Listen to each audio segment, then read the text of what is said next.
This episode is brought to you by Load Boost by VB Health. This doctor-formulated supplement isn't just about performance, it's all about results. We're talking increased semen volume, enhanced orgasm intensity, and yes, even better taste. So your partner will thank you too. The adult industry knows the importance of a great money shot, and as someone with a personal investment in loads, I can tell you that Load Boost is the real deal. The ingredients are 100% scientifically backed and designed to improve sperm health, prostate function, and overall experience. It's vegan, loaded with nutrients, and manufactured in the USA with top-tier quality. Want to try it out? Head to loadboost.com and use my exclusive code SAVAGE to get 10% off, or click the link in the episode description. It's time to elevate your performance, your volume, your taste, and thanks to Load Boost, you might just become someone's new favorite performer and favorite flavor. That's loadboost.com and use my exclusive code SAVAGE.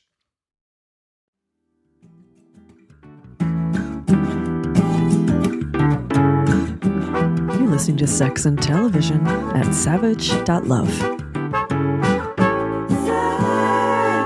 And television.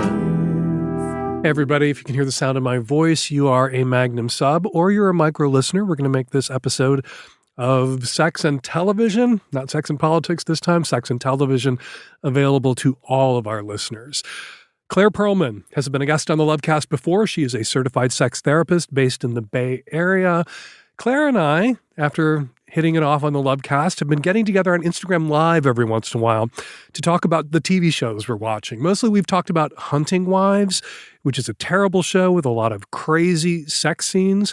We had such a blast talking about Hunting Wives that I knew I wanted to get together with Claire for an open-ended, go deep, long-ass conversation about the television show everybody is talking about right now. Yes, Heated Rivalry. I hope you enjoy my conversation with Claire, but a quick spoiler alert before we start. If you have not yet watched the show, which Nancy has not yet watched, there are spoilers ahead. So if you're going to watch, go watch the show. Don't listen to this first. I don't even think this will make sense. My conversation with Claire will make sense to you if you have not yet watched the show. All right, here is me and Claire on Shane and Ilya. Claire Perelman, queer Jewish certified sex therapist based in the Bay Area. She's sex clarified on Instagram and other social media platforms. She's who I turn to whenever closet cases are making out in front of large plate glass windows. Claire and I had a couple of IG Lives where we talked about Hunter Wives, which seemed to be the sexy fucking queer show of 2025, but it was supplanted at the end of the year by Heated Rivalry, which, like Hunter Wives, features some closet cases making out in front of large plate glass windows, which is a terrible wannabe closeted strategy that we can get to. But I wanted to talk about Heated Rivalry with Claire. Everybody in the world has seen this show. Everybody in the world is talking about this show. It is the most popular show of 2025, more viewed on HBO Max or whatever the fuck they're calling it now than any other show, basically ever. It's racking up just insane numbers, created by Jacob Tierney, based on the book by Rachel Reed. Rachel Reed, the book Game Changer. Oh, Game Changers. By Rachel Reed, starring Connor Story and Hudson Williams. Hudson Williams. I'm so terrible with names. I actually opened the IMDb so it would be in front of me, but it's not in front of me now. And Claire only just watched it. So Claire has fresh eyes on Heated Rivalry. I have watched it 3 times. Oh, I was going to ask. Also, thank you for having me. Talking about media and sex is my favorite fucking thing. Well, thank you for being had. Yeah. Oh, yeah. It's my pleasure. I am on my second watch through. I'm halfway through my second watch through because I was traveling when all of this went down. And so I didn't get a chance to access my HBO Max, but then I came home and immediately binged all of it. And it's amazing. It is amazing. And I wanted to have you on and I wanted to talk about it more and at length in a way that I can't on the Lovecast with a regular guest segment, in part because it was already a sensation when the first 3 episodes were out. And I had Mike Pesca from The Gist on, and he's a sports guy and he writes about sports. He's written books about sports. He talked about if it was like actual real hockey, right? Yeah, we talked a lot about the hockey of it. And I talked a little bit about the fucking of it. But the show really, the first two episodes are very sexy. Having rewatched them, there's a lot going on that feeds into the last few episodes, which are devastating. But it was easy to just see the show as this kind of like sensationalistic, sexy romp or trifle if you'd only seen the first three episodes. The last three episodes, because in a way your guard was lowered, your expectations were lowered by the first three episodes. The last three episodes just gut you. And I wanted to be able to talk about Heated Rivalry again, having now seen the whole thing. I feel very lucky that I was able to watch it in just one full go because I hadn't been keeping up with it on time. But it is heartbreakingly beautiful. But I was hooked at episode 3. The Scott and Kip storyline, that one broke me. That I was like, I wasn't fully pulled into Ilya and Shane the first 2 episodes. And I was kind of like, I knew it was a sensation. I wasn't totally sure what was going on. I was like, okay, they're like kind of missing each other. It's, beautiful. It's erotic. It's closeted.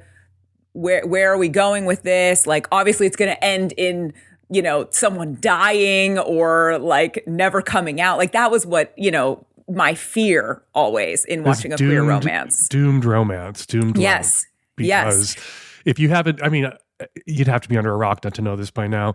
Ilya and Shane are the number 1 and 2 rookie NHL draft picks in like 2012. They have a couple of interactions that are kind of charged. And then like months go by before they have another opportunity to be together. And Shane or Ilya ends up orchestrating a moment where it's just the two of them together to film a commercial. And then it gets crazy. And so there's a long, slow build chronologically to them fucking just because they don't have the opportunity. Right. But in the course of the show, it's 15 minutes until they're fucking. And that, reading now about how the show was created, and this is kind of what I want to talk to you about. It was like all the queer angles on it. There are people out there claiming it's a sapphic story. There are some dumb gay men out there claiming that because a straight woman, or I think she's a straight woman, but a woman wrote it, that it's not actually authentically gay men being represented. It's this projection, this female fantasy of gay men. There's also women saying, so I want to talk about those two. I also want to talk about how there's women saying that this is for women by women. And which I think is a wild take. And then there's also the bi-erasure take that I've seen a lot on social media. Not quite. Well, there's a bi-erasure in that people will say that this is a gay love story. Right. They are having gay sex. And so maybe a gay guy, a bi guy, and gay sex, you can round that up to a gay love story. And we don't know how Ilya will be identifying 5 years from now. There are a lot of bi people who identify as, bisexual women who identify as dykes culturally, and sort of there's a lot of rounding up, I think, that happens with sexual identity. And so who knows? Maybe it'll be a gay love story. But the bi-phobic accusations leveled against Shane is also something you're bi that I want to talk with you about specifically and unpack what that means. Yeah. But first, oh my God, I'm so excited to get to talk about it. Where do we start? I don't know. I just watched the Scott Kip episode again last night, and I just think it's so fucking powerful. And also, I think it's wild. I know you're giving me the no. I think it's wild that Kip also gets to be this hot. Why can't there be at least one non-totally ripped dude? This is the one unforced error I feel like was made. The actor who plays Kip is great. I have no beef with his performance. I'm not, no shade on the actor who portrays Kip. But like in the lead couple, you have these two athletes. Right. And in the secondary couple, Kip and Scott, I'm so bad with names. In the secondary couple, you have like one of the world's top hockey stars. He's on the cover of the New York Post. Right. He's older than Shane and Ilya. Yeah. And he's a closeted gay man who falls for a barista who works in a coffee shop or a smoothie shop in New York City and is applying to go to grad school in art. And I just thought, okay, so you've got mask for mask in the lead couple. You've got two jocks going at it. In the secondary couple, you had an opportunity for a different kind of diversity, which is the jock who's attracted to the twink, to a femmier guy. And one of the problems for Scott is closeted. And one of the problems for Kip is that he can't be openly with Scott. And I just felt like there was so much that could have been mined from Kip being portrayed by an actor who read gay. Kip, the guy who plays Kip, looks like he works in a gym, not like he's going to art school. Right. He does look like he works in a gym. I feel like it could have been much more like another layer if just being seen out in public with Kip for Scott was to out himself. But with the casting as it stands, and like no beef with the performance, great performance, very moved, especially in episode 5 by the guy who played Kip. As it stands, like Scott could have passed Kip off as a buddy from the gym or a personal trainer working on like some new hamstring thing with and for him. Like the closet, I thought it would have been much more tense if just standing next to Kip outed Scott in a way that he was uncomfortable with. Because you do have Kip's friends picking up on the fact that like Scott won't be seen in public with Kip. And I'm like, why won't he be seen in public with Kip? And it would have been much more legible if Kip was a 6 foot tall, 150 pound, blue haired, piercings, could have been played by, you know, at the smoothie shop in New York City and he's an art student, could have been played by a person of color. Like there was places that could have gone.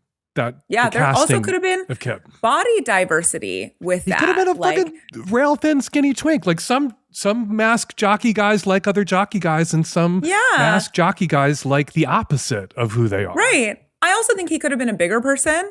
And like, I don't think this dude that is gobbling up, in his words, all of the shifts at the smoothie shop actually has that much time to go to the gym. No. He was so ripped. I was just like, arguably, I think he might have been one of the more ripped ones. He was more ripped than Hollander. And Scott. Yeah. And that's what I was shocked by. I was like, okay, that was a choice. I loved his acting and I loved their love story. But I was like, I think that is the least realistic part of this. And I agree that he could have just been passed off as like a buddy. And Jim. He doesn't read. Like I've never seen an art student who looked like that. ever. Yeah. And like maybe I'm telling on myself. Everybody knows I like lanky, shaggy-haired Twinkie boys. So maybe I'm just telling on myself here. But like he should have been a lanky, shaggy-haired Twinkie art student. Starving artist, not somebody who like lives on protein powder and eats 15 chicken breasts a day. Right.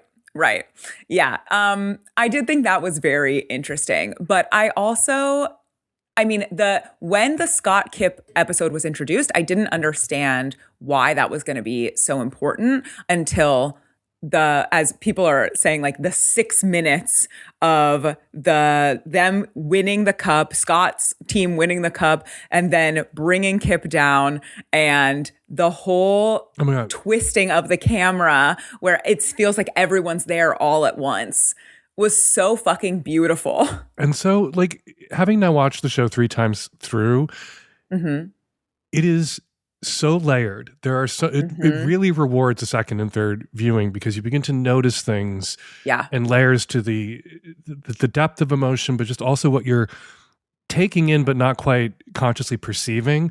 And what plays on Scott's face, all the other athletes after his team wins the cup, their families pour onto the ice. They have people, to hug them. And he has no family. He hasn't allowed himself to have any people.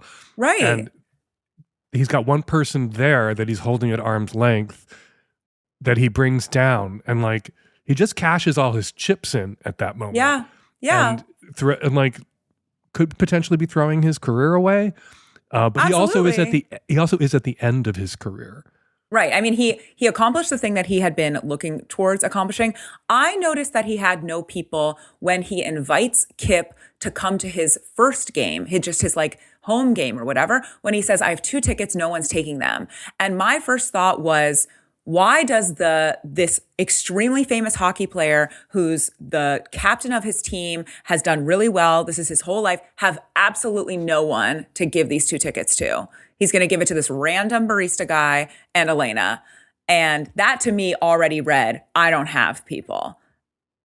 And so I think that they foreshadow that in the beginning, even though it's like an easy, oh yeah, Kip can come to my game or whatever. But I think that is already telling Scott doesn't have his people and he's desperate. I think I have to jump into a time machine right now and say, hey, everybody, spoiler alert. If you have this conversation is going to be packed with spoilers, which you had to know. Everyone who's listening to this has to have seen this already. They have to have seen it multiple times, I bet. Let's talk about bi erasure and biphobia. Where is the bi erasure charge coming from? And is it the same as the biphobia charge? So I think the bi erasure charge, I spend a good amount of time on threads and people have a lot of opinions, but the bi erasure charge is that people are calling it a gay hockey show, as you said, and bi people are very, very upset about that. I, as a bi person who is very like also obsessed with bi erasure, something in me is like I don't feel that offended by people calling this a gay hockey show. Like, okay, there are 4 leads. 3 of the lead characters are gay men. Right. There's tons of gay sex. I think we can round that up. It's like if there's 4 guys standing in a gay bar, or 4 guys on the dance floor, and 3 of them are gay and 1 of them is bi, it's still like a fucking gay bar. It's still a gay hockey show. Right. Like I just think that like when you are, anyone gets to decide how they want to talk about their bisexuality, right? But when I am hooking up with another female-bodied person or dating another female-bodied person, I don't say like, hey, I'm in a bi relationship. I often say I'm in a queer relationship. I'm in a sapphic relationship. I'm in a lesbian relationship. Like those are the things that I use to describe it. And often it's so that people understand what I'm saying. And like all of my relationships are bi relationships, right? All of them are queer relationships, no matter who I'm with. But I want people to understand immediately what I am talking about. And so if I'm talking about my girlfriend, I'm going to talk about my lesbian relationship, my sapphic relationship. And in the same way that I feel like if Ilya wants to talk about Shane in that way, he might say his boyfriend, which automatically assumes a gay relationship, right? Like I don't know. I think it's a little bit, we're getting a little bit in the weeds around it. I think what you're saying there is that there's a little elasticity in the term lesbian or gay. There's the identity for a gay man or a lesbian. Yes. There's also, it is a descriptor or an adjective to describe a relationship. And a bi person can be in a lesbian relationship and a bi guy can be in a gay relationship. In that instance, it means the same sex relationship.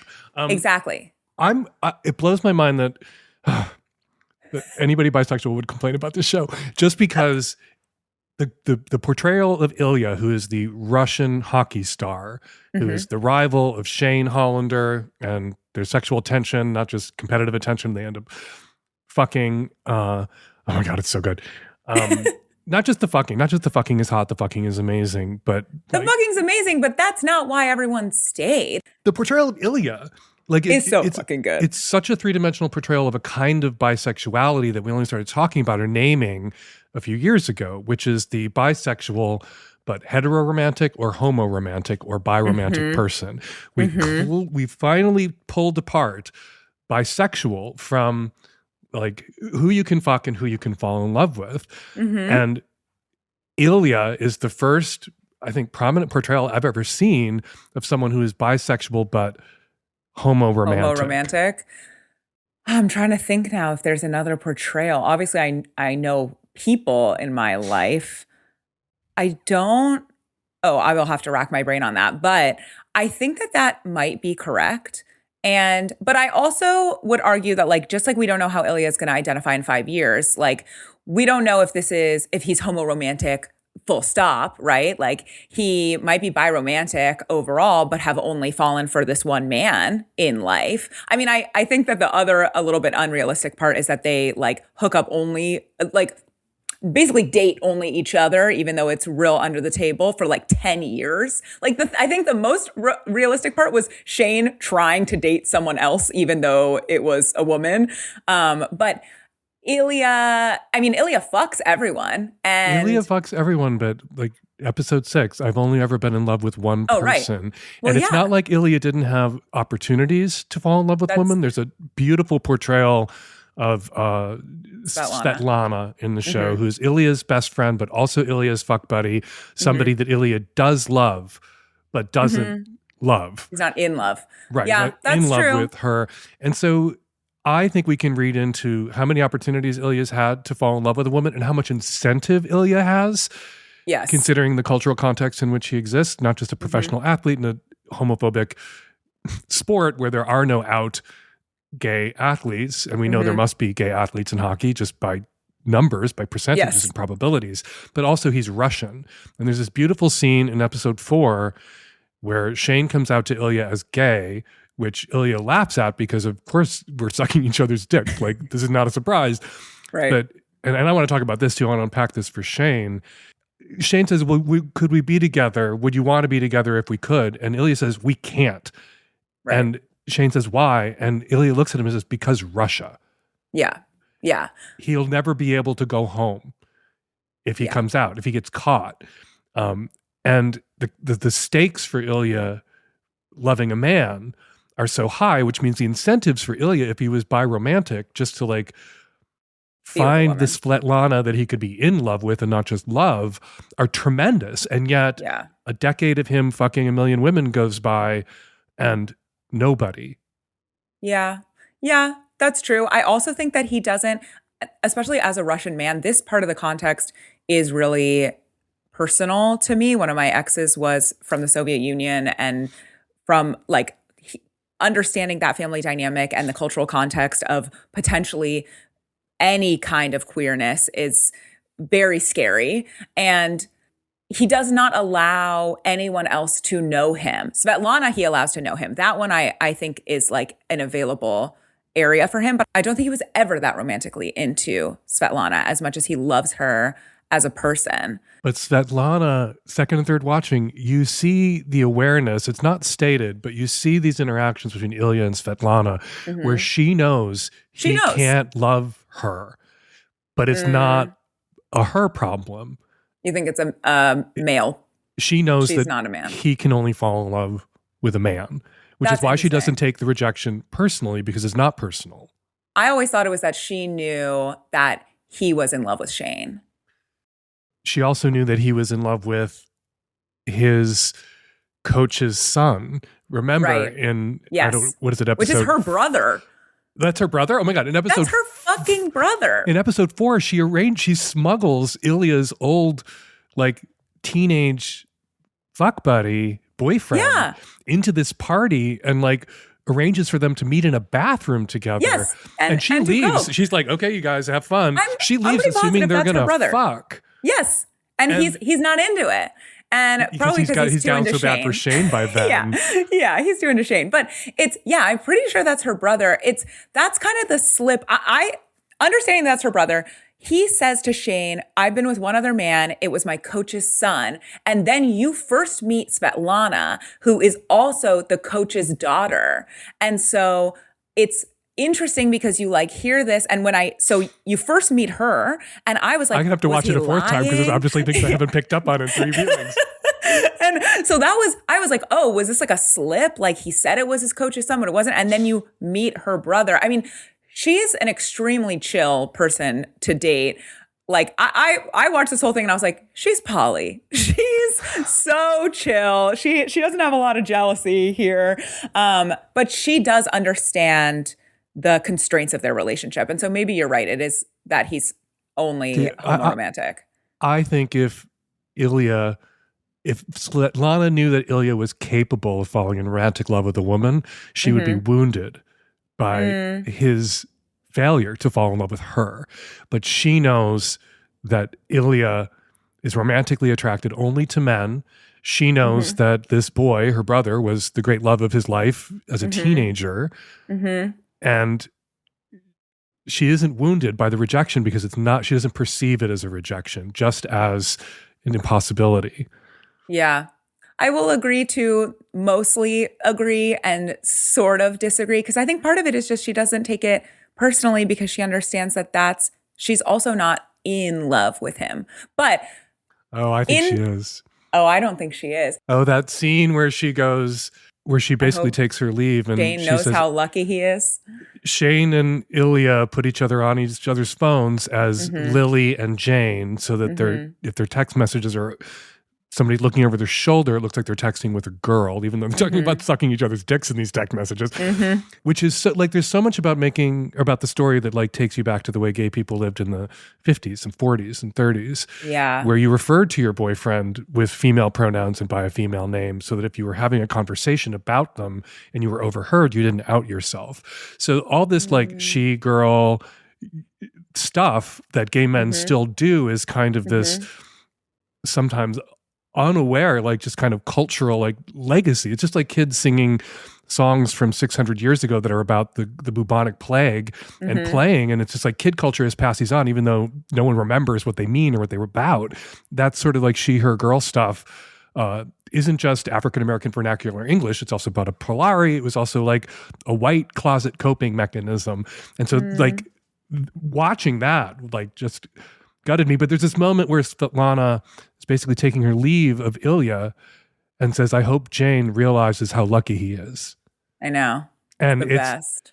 Devastating. And what like I get from that is like a little heartbreak on Svetlana's part and awareness that Ilya can't love her the way he loves this Jane guy. And she doesn't know Jane's a guy. She hasn't been told Jane is a guy. She hasn't been told, but she knows. She assumes Jane is a guy. She knows. Okay, that's true. That's true. Then maybe I will take this argument. In this realm as well, each one of these men has a woman that pushes him to pursue his authenticity. We got to talk Kip about has Rose. Elena. Kip has Elena, but I think that no one's talking about that either. Shane has Rose and Ilya has Svetlana. And I think it's very interesting that these secondary female characters are the ones who, one, know, who are attuned enough to figure it out, and who are able to love these men enough to like offer them the gift of you can move through this. Yeah. And Scott has nobody. And Scott has nobody. Breaks my heart. Until Kip. Until he goes for it with Kip. Yeah. There's also been some discourse, some chatter on Threads and other social media platforms about Shane being biphobic because Shane is insecure about Ilya because Ilya could marry a woman. And I think that's there's that 0% biphobic. I feel like that's that is exactly. Thank you for exonerating me because you tell me why it's 0% biphobic for Shane to be anxious about this relationship. He's insecure as fuck. He obviously, because he has been given not a lot of actual security around this relationship. They're constantly like on, off, will we, won't we? And Ilya's constantly pushing him away. Yeah, and Shane also will push him away. But so and also like you said, Ilya has every like opportunity to go be with a woman, to pursue being with a woman because it would be quote unquote easier, right? For so many reasons for him. And for Shane to admit that makes him insecure, I don't think makes him biphobic. I think it is him saying, I don't understand how to find concreteness in this. And so how do I know that you're not going to leave me? And you could leave me for something it'd be easier. Right. It's also Shane saying, I'm the gay one in this relationship. And that means I'm more vulnerable. Well, and he's saying, I don't have a choice. I have feelings. I like you more than I should, he says when he comes out. Shane comes out to Ilya as gay. Yeah. In this heartbreaking scene, which then we find out later is the first scene they filmed, which I didn't know that. More details about how this was produced, your respect for these two actors just grows and grows and grows because it's an absolutely heartbreaking scene and they're so connected and that it is the first scene they filmed. But Shane comes out to Ilya and says, I think I'm gay. And it's worse for him, this like fucking, and Ilya kind of love bombing him every once in a while because Ilya will go silent for months on Shane and then like just turn it up and when he wants him. And Ilya wants Shane in a way that I think makes Ilya uncomfortable because of the consequences for Ilya of falling in love with another man. So he's very slow to let himself admit how he's feeling. Well, 100%. But like when Shane comes out, I've been there. and I used to get so much grief for this because I would say 30 years ago when I started writing Savage Love, like it's riskier for a gay guy to date a bi guy because there's a lot of bi guys out there who want to fuck us but won't love us because they won't let themselves love us, like especially 30, 40 years ago, because the consequences were similar. You would lose family, you would lose friends, you couldn't have children, you couldn't get married. There are all these cultural pressures and incentives for a bi guy who was that thing that not all bi guys or not all bi people are, which is like capable of loving somebody regardless of their gender, but equally attracted to people romantically and sexually, which we now know because we have this discourse about bisexual, but biromantic, heteromantic, homoromantic isn't true. And that discourse kind of confirmed what a lot of gay men experienced dating bi guys, which is like, if all you wanted was like some dick and a good time, like great, but you were more, if you caught feelings, the odds that those feelings would be reciprocated if the guy was bi were lower than if the guy were gay. Allowed to be reciprocated, I think. Right. And there's no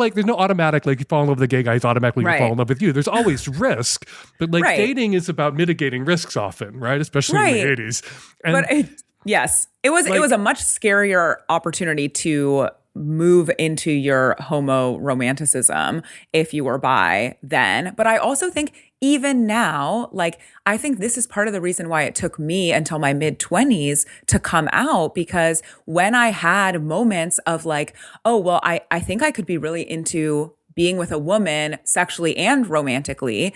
And like, I am bisexual and biromantic. And it stopped me because I also thought to myself, oh, well, you know, it is easier for me. And it's hard to admit, but like, it is easier for me if I just date a man. And not because my family is homophobic or like, I grew up in a liberal Jewish SoCal world and where everyone is like, yeah, great, you're gay, fine. But it is still a scary and vulnerable thing to do. And so until it felt like a necessity, until I was quite literally having dreams like every other night about being with women. And I was like, all right, I can't stop pretending anymore.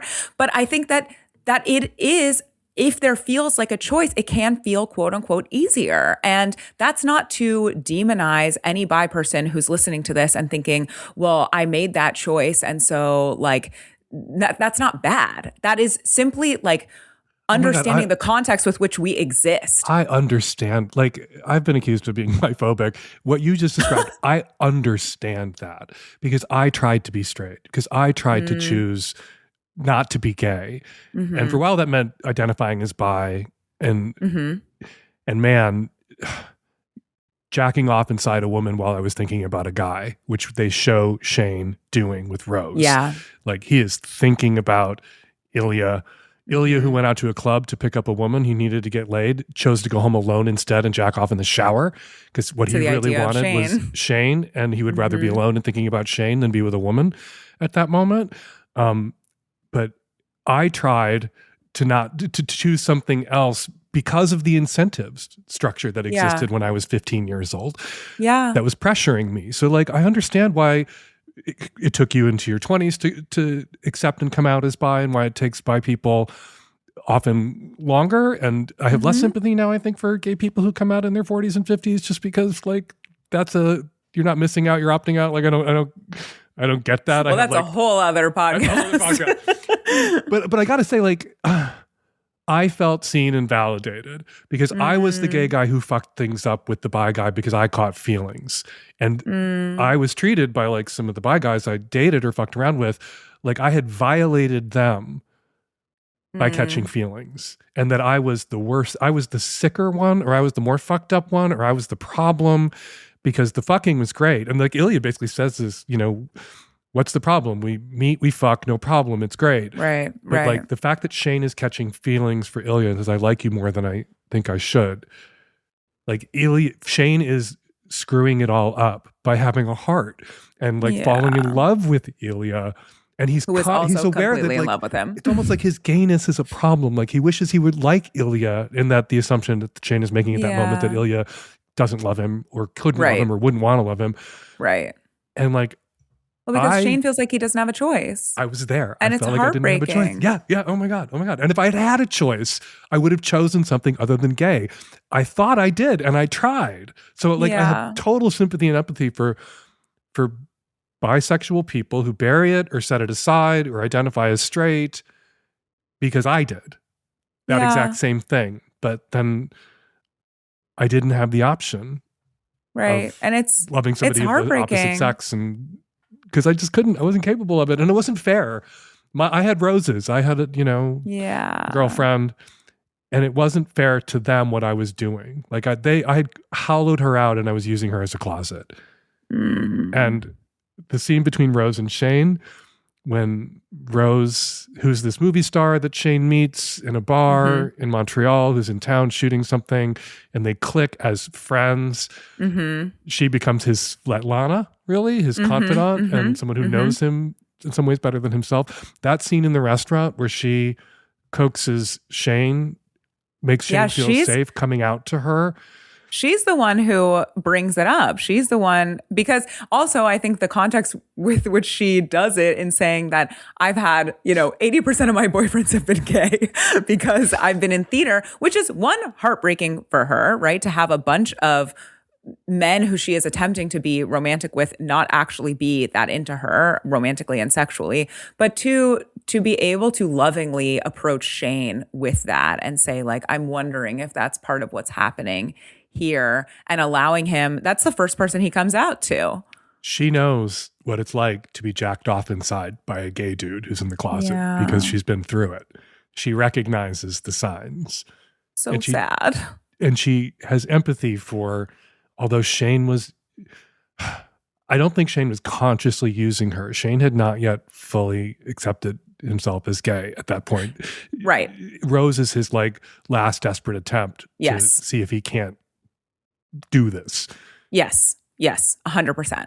That's 100% his last desperate attempt. But so in all of that, that is why I don't think Shane is biphobic, or because he is simply terrified. And I also think that an important piece of this around Ilya being hot and cold because of the Russian context of his life. I also think that the Russian context of his emotionality is really important, because Shane becomes the person throughout the season who is the one pushing forward the emotions and the actual romanticism.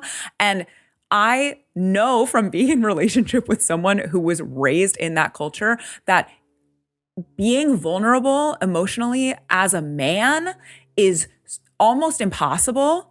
And for Ilya to get to the point of being able to admit his feelings or open up is like a fucking miracle. And I think that is a big piece of it, less almost in competition with, and maybe less than the fact that he's well, I'm wrestling with my homosexuality. I think it's also about the fact that his emotions are really difficult to access because of the culture that he was raised in. All right. We're jumping all over this series chronologically. I want to talk about episode 1 and the very first sexual encounter between Shane and Ilya, because I really feel that a lot of people, if you said a man did this to a woman, people would freak the fuck out. Ilya corners Shane when Shane is naked and masturbates at him. Begins to stroke his dick in a room where Shane kind of can't get away from him because he's completely vulnerable and he's naked. The door and Shane, basically. Right. And they're naked. Right. I mean, men and women don't shower together in hockey stadiums. So it's a very male and mask environment. But I did see a little bit of chatter that some people saying, well, I can't get into this because basically Shane is sexually assaulted by Ilya in that moment. And I was like, yeah, no, that's not what that was. So when I initially watched it, my first reaction was, that feels really wrong, that he just immediately started masturbating at him. Then I, one, talked to you a little bit about it, but two, we had a back channel conversation before we jumped on. I looked at some things on Threads, and one person said in the book, because a lot of people, this I find fascinating, is when people are like, I'm going to fill in the details for you because I've read the book and this is actually way more context. In the book, Shane has a hard-on. And so Ilya takes that as okay, you're into it, right? And so then I rewatched this first episode, and Shane looks down at his dick. We never see any dicks, which I was actually shocked at. But we see one tiny moment of a dick when we see the dick pic, but beyond that, I was like, oh, pause that. But so Shane looks down at his dick and then looks at Ilya and says, "Fuck off." And so in that moment, I was like, oh, is that Jacob Tierney telling us that Shane actually does have a hard-on in that moment? The context that we needed for Ilya to then turn to him and start jacking off? Like that's what I'm wondering in the rewatch. I just took it as that kind of masculine, animalistic, go for broke. Ilya had read Shane a couple of times. They had that workout session like 6 months ago. There's a very slow build to this moment. And they kind of held hands when they touched the water bottle. Ilya clocked Shane looking at his crotch. Yeah, they were flirting, doing the commercial right before. Yeah, and Ilya just has the balls to go for it. And Shane is in his first rodeo. Ilya has slept with other men, at least one. I think more. My guess is more. I think probably more. I mean, Ilya just overall has had more sex at this point. And so I don't think it was... This is what I said to you when we chatted about it via text. So much of... And the reason Gen Z is so fucked and is not having any sex at all is that there's a part of sex that is about guessing correctly, where you hit on somebody and it's a guess that they're interested in you too. And if you guess right, then everybody's happy, right? You guess, you think somebody's like kind of into you and you like go for it and it turns out they are, everybody's happy. If you succumb to dickful thinking and you convince yourself when the signs are ambiguous to go for it and you guess wrong, then somebody may feel violated or angry or hurt. Ilya guesses right. And Ilya has enough data from previous interactions with Shane at that moment to know that this is maybe not what Shane would ask for, not exactly what he could articulate that he wants at this moment, but it won't be unwelcome, even though it is a threat. But there's a part of Shane's eroticism that is turned on by danger, by being bad, and by being cornered and being domed. And Ilya has already picked, he's this mama's boy, picked all of this up and just puts all of his chips in the middle of the table and goes for it. And he guessed right. He guessed right. He clocks him when they are sharing that water in the workout room and Shane drinks some and then Ilya says more.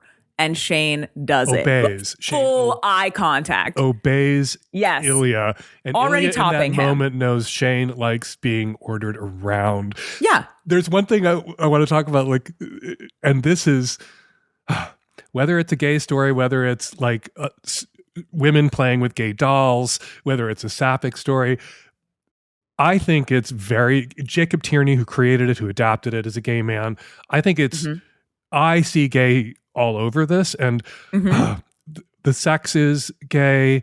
That Jacob Tierney took this out to the studios and they said they don't want them to, the notes he got from executives were they shouldn't fuck during season 1 and there should be this long slow build to season 2, maybe they fuck, and that is like a straight rom-com, like, right? That's you absolutely fall in love not and then you fuck. have sex, and the way it works for gay men is you have sex and then you keep having sex and you keep having sex and then maybe you fall in love, right? That's how it works when men are fucking men, for all sorts of reasons, some of them very dark, and about women not being safe with men the same way men feel or are safe with each other.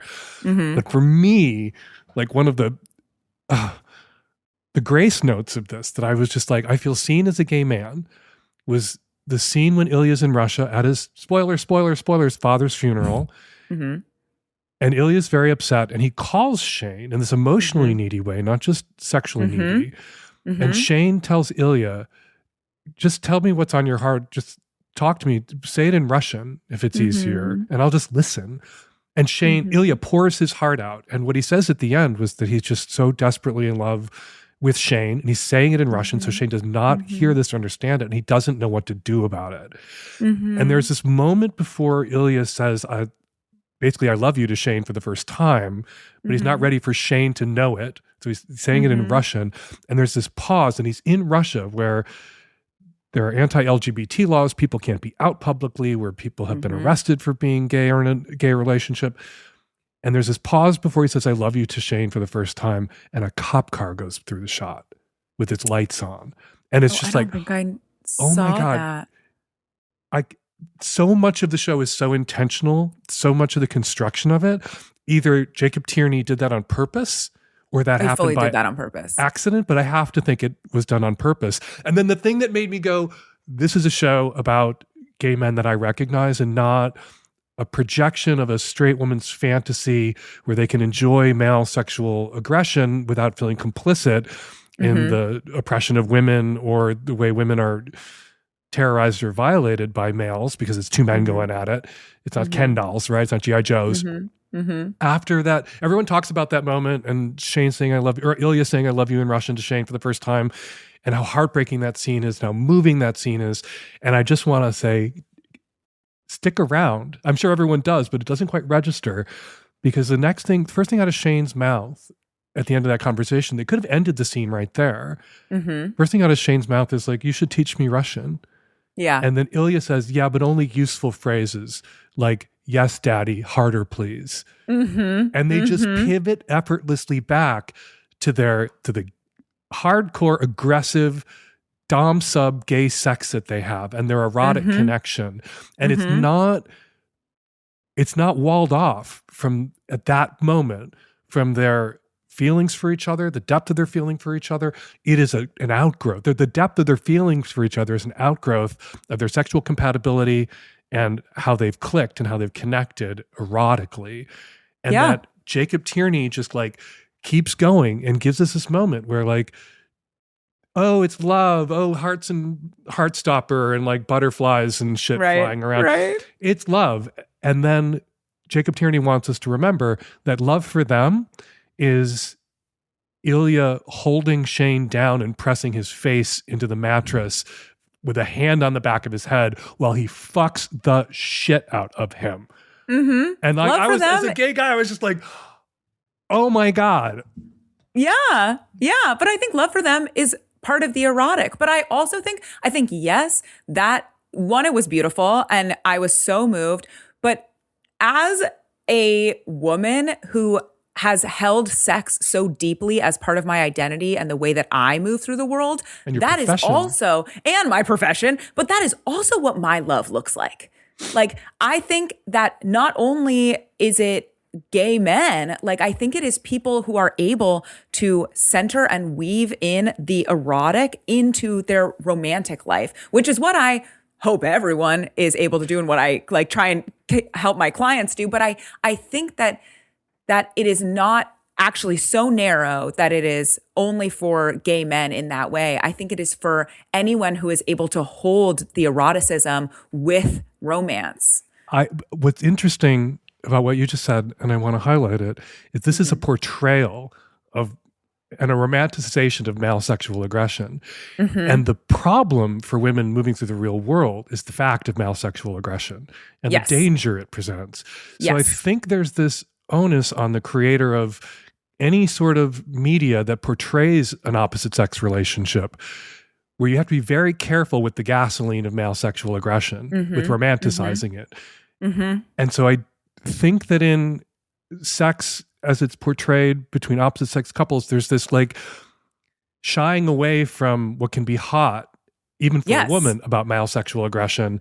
So 100%. As not to give the men out there who don't know what they're doing any bad ideas, any worse ideas than they might already have. Yes, right? Fully because agreed. Male sexual aggression is, I think, easy for two men to incorporate or even start with.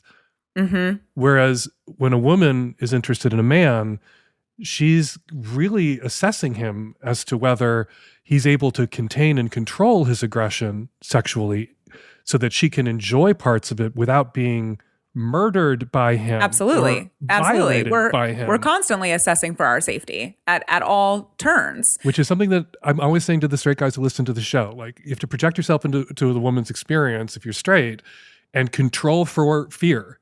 And like, it's not a judgment on you as an individual, but like, it's a perfectly rational response to men as a class. Right. Like, this is the context with which we live. And it's Yeah, I mean, I could go into a whole fucking thing about that, but So showing this kind of fucking, if it's two men, I think feels safer absolutely, than showing this kind of absolutely, it fucking if does. it was a man literally with his hand, elbow locked, his hand on the back of a woman's head, pressing her into the couch and fucking the shit out of her. Like, It's no, it would have a it wouldn't. different vibe. It would 100%. And that's why I think it is so important, like side note, to be able to have media that portrays that in a container that is safe and enthusiastic, just like Hump Film Festival. But it does. I mean, it's not like G.I. Joe's. It's not Kendall. Like that moment in Russia when Ilya says, I'll teach you useful phrases like yes, sir, and harder, please. It's not downplaying gay male sexuality and how aggressive it can be. Right. While at the same time, it's allowing women to vicariously enjoy a kind of male sexual aggression that can feel, if it was a story about a woman and a man, Yes. much more complicated, much more problematic, much more fraught than it does watching these two fuck the shit out of each other. 100%. There has been a lot of conversation about like, why do straight women love this show so much? And I think a lot of it has been that answer. But I think another part of it that people are not talking about is that people are allowed and do fantasize about things that don't include them, and that can be extremely hot. Like, I think so much of it is like, why does this appeal to a straight female audience? Well, it must be because she can see herself in this way. Like, why can't it just be that this is extremely hot? We love romance, like as a whole of being female. I think this is the difference between men and women, actually, between females and males, between male-bodied people and female-bodied people. There are that those we studies, can fantasize about other things? No, there's those studies famous from the 90s where they showed gay men, bi men, and straight men who were hooked up to that penis erection measuring device, that chamber. Their dick was in a chamber. And the gay men responded to gay porn, the straight guys responded to straight porn. And when they refined the study, bi guys responded to both gay and straight. And then they showed straight women, bi women, and lesbians all sorts of different porn. They showed the gay men, the bi men, and the straight men all sorts of different porns, but the gay guys only responded to gay and men, and the straight guys only responded to straight and women. And then they showed gay, straight, bi, and monkey porn to women who identified as lesbians, women who were straight, and women who were bi, and the women responded to all of it. Right.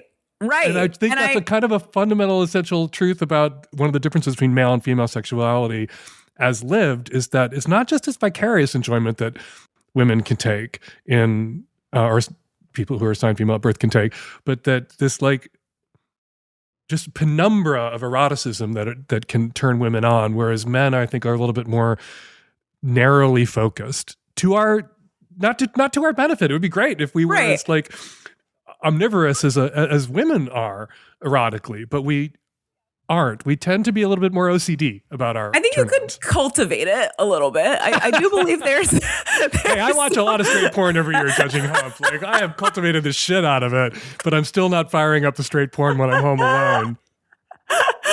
Well, I'm glad that you're getting exposed to it, you know? But I do think that part of it is that is lacking in the conversation, that it's not just about, we can, like, women can see that there is male sexuality that is not as scary for us because there's not a woman involved. But I there's do not think a woman it's in about peril. How did that read? Right. Like Ilya turning to a woman, like, no, it would be horrible. In a shower together in a locker room, but like in a bathroom at a club. It would be like terrifying. Pulling his dick out and jacking off at her when she can't get away. No, absolutely fucking not.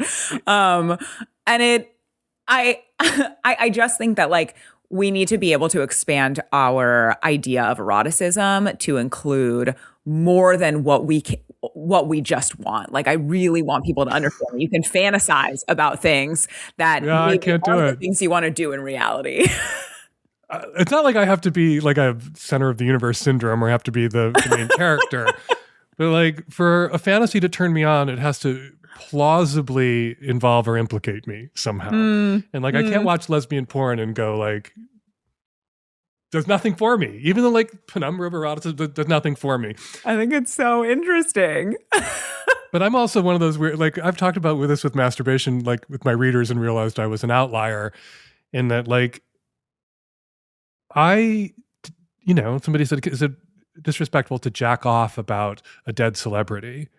And like, interesting question. And of course, like, do you need somebody's consent to jack off about them? Absolutely not. But the dead celebrity is like, I think masturbation should be hopeful. You should be masturbating about things that could happen. And you can't sleep with a dead, or you shouldn't sleep with a dead celebrity. It's never going to happen. And like, my masturbatory fantasies or my sexual fantasies are all about like things that might happen to me, plausibly. And lesbian sex is never going to happen to me. So there's no that's like true. jacking off But about it. I think so many people fantasize about kinks and stuff that they never actually want to do. But when they fantasize about those kinks, they fantasize about exploring them with the people that they're sexually attracted to. They just don't fantasize about the all kink, right. really. Maybe, but I think some people are really turned on by the actual like kink or whatever that they like don't actually want to do, or like people who have maybe rape fantasies, but they don't actually want to be raped, right? Or the straight guys out there who are so into bondage that they'll play with gay guys who are into bondage because it's the bondage that's the turn on, not necessarily the partner. So okay, that tracks. That's legible for me now. So I think that that's part of it. And or like people fantasizing about like getting fucked by aliens. Like that's not a thing that's going to happen. Like they could make it happen in a scene, right? But like that, Have you seen those ovipositor dildos? No, what is that? It's a dildo that looks like some sort of alien it's like the tentacle? Penis or alien reproductive thing, and you can push eggs through it. So you like deposit eggs in someone. I have seen that. Actually, it's very exciting. If anyone out there knows where to get a good one, I know somebody who'd like to have one, but they're too nervous about buying. And I'm not me. Not like I have a friend. I love this. But I do have a friend who would like an ovipositor. We just don't know where to get a quality one. I really hope that this comes through for them. There's an ovipositor in season 2 of Heated Rivalry, just to bring it back to Heated Rivalry. I was gonna say, I also love that Shane talks about his dildo. The thing that is missing also in the depiction of it on screen, which I have understood now is in the book in droves, is lube and douching. And like Shane's just like a ready fucking bottom all the time.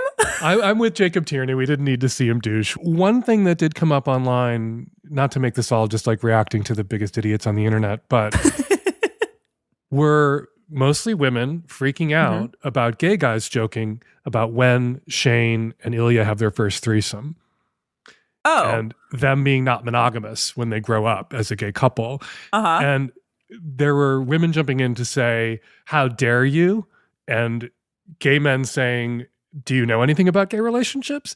And I wanted to, my third viewing, there is a scene where Scott Hunter, who's the closeted hockey star, the older one, is staying in the room next to Ilya. Yes. And Shane sneaks in and he's really nervous that Scott Hunter's right next door. And Ilya is like seducing Shane and saying, well, maybe he'll hear us. He said maybe it'll be like a mating call. And maybe he'll come watch. And Shane does not say no. And Ilya goes, you would like that. Right? And like that to me was an indication that like there's something about Shane and Ilya's sexuality and sexual connection that's not just, oh, I love you, therefore because we're in love, we no longer want to have sex with other people or we're monogamous, although they haven't said I love you at that point yet. Right. But I just look at Shane and Ilya's dynamic. Ilya has never been monogamous throughout the relationship. There is a moment at the cottage where Shane is excited that Ilya hasn't slept with anybody since they saw him last. Which I don't think is about monogamy. It's about emotional depth and how connected they are to each other. Many, many, many gay relationships were monogamous at the start during the limerence phase. And like there was this period where the gay guys were just like not interested in fucking anybody else. And then they transitioned at some point to not just like, oh, we're not that into each other anymore. Let's like bring in outside sex partners so we don't leave each other. But like they bond was secure enough and their erotic interests were broad enough that together they could go on adventures, right? Yeah. The other thing that I think is like me projecting onto them. Yeah. I'm sorry. Somebody who likes to be held down and fucked is somebody who wants to, or eventually asks to be tied down and fucked. Well, they absolutely, well, okay, before we get into that in a second, I think Ilya loves adrenaline in his eroticism. And so I think that adding in new people adds that part in. He also seems to really like novelty. And so I think that that is also part of potentially adding in other people. I wouldn't be surprised if they had some group sex. I also do think that it is like more realistic through line of a gay male relationship if they are playing with other people, but not necessarily. Also, Ilya in the Scott Kip episode that is so fresh on my mind because I watched it last night. He says to Scott says, go fuck yourself. And Ilya says, it's more fun if you're there. And so as he's like leaving the ice.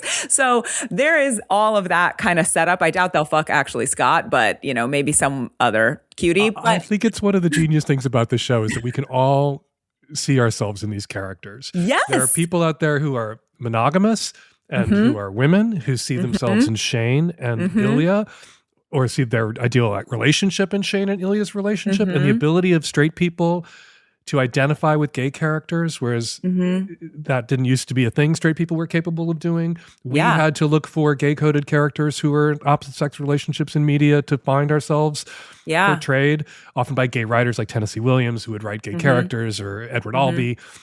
But they were always, and Stephen Sondheim would write these about these relationships that were clearly gay male relationships, but they were not. They were not cast as they were not two men in the script or on the stage. Right. And so that's a sign of progress that everybody can see themselves and identify with these characters. And there are people who are really invested in monogamy, who are really invested in Shane and Ilya being monogamous. And there are gay men out there watching. And I think, I'm projecting myself. Like I see these two and I'm like, okay, they're going to be monogamous for a while. And then they're going to be kinky and poly, which is like, they're going to be Dan and kinky. Terry. That's just me projecting my experience onto these two. There'll definitely be a power couple. That's for sure. But they absolutely are already kinky. And even like when are they going to be a Folsom someday with Shane on a leash? Absolutely. That's what I want to know. Absolutely, they're going to be a Folsom. Shane and Ilya would fucking love that. Ilya wants all the eyes on him. Shane wants to be able to show off his hot ass top. Like, are we kidding? Could you imagine Ilya in leather? So hot. I like that ass in chaps. Oh my God. The ass is okay. One of my best friends who is a straight chick looked at me and because she watched the show, not even by me telling her, which I was like so into, she looks at me and goes, I didn't know I was so into asses. And I was like, welcome. All right. We've been talking for an hour. This is practically an entire episode of Heated Rivalry. So we should probably wrap it up. Any final thought about the show? That I think this is like amazing breakthrough media, and I am fucking thrilled to be able to talk to you about it. My final thought is I wrote a script for, was it CBS? Was it ABC? Where they wanted the gay characters to be gay, and then they didn't make it because it was too gay.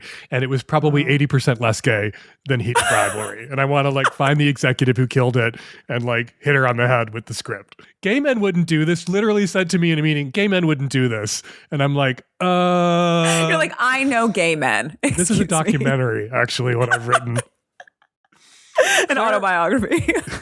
Claire, thank you so much. Claire Perelman, queer Jewish certified sex therapist based in the Bay Area. She's sex clarified on social media. And she's my go-to person to hash out crazy television shows where closet cases make out in front of large plate glass windows, particularly problematic with Scott and Kip because Scott is so deeply closeted. And yet his apartment in New York, giant windows facing other buildings that are like a block away. If you've ever been to New York, if two hot guys are fucking in an apartment with the lights on and the curtain's not drawn, they draw an audience.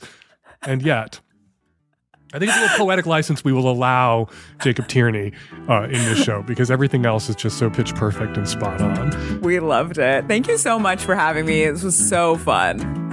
Thanks, Claire. All right, I hope you enjoyed my conversation with Claire Perelman. She is Sex Clarified on Instagram, and also you can find out more about Claire and the work that she does at her website, sexclarified.com. This has been a very special episode of Sex and Not Politics, Sex and Television for our Magnum subs and our micro listeners. Thank you all so much. And yeah, definitely Claire will be back with me to talk about season 2 Hunting Wives, which is coming up, and season 2 of, cannot wait, Heated Rivalry. Thanks for listening.